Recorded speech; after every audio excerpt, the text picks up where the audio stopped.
In this video, we're unboxing the Diesel Injector Repair Specialty Toolkit.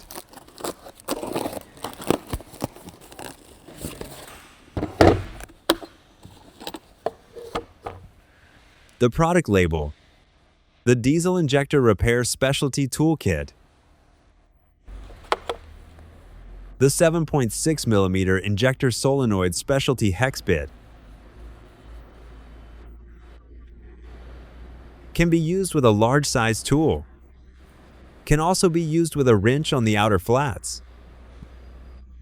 This tool is designed specifically for removing the hex socket retaining screws on mainstream injector solenoids. The 6.6mm injector solenoid specialty hex bit can be used with a large size tool. Can also be used with a wrench. Fits the smaller hex socket retaining screws used on popular brand injector solenoids. Injector specialty 8-point nozzle retaining nut socket. Need to use with a large size tool. This tool is used for removing the injector nozzle retaining nut on common rail injectors. Injector specialty nozzle retaining nut socket. Need to use with a large size tool.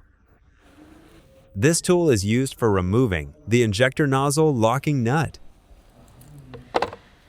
This tool is an injector ball valve lapping tool. Its purpose is to lap and recondition the internal sealing ball valve and the valve seat inside the injector to fix sealing issues caused by wear and carbon buildup and injector pressure release.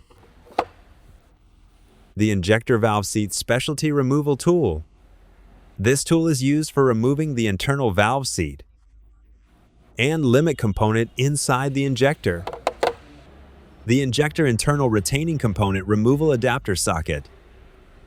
This tool is used for removing and installing the solenoid retaining sleeve and limit component inside the injector. The main function of this tool set is to support the whole repairment of diesel common rail injectors. It can handle removing injector solenoid retaining screws, removing and installing the nozzle locking nut, removing the internal valve seat, lapping and repairing the injector ball valve, and disassembling internal retaining components. Complete all the key operations like this. Prevents the use of standard tools, which can cause damage to precision injector components, including distortion, thread damage, and component breakage.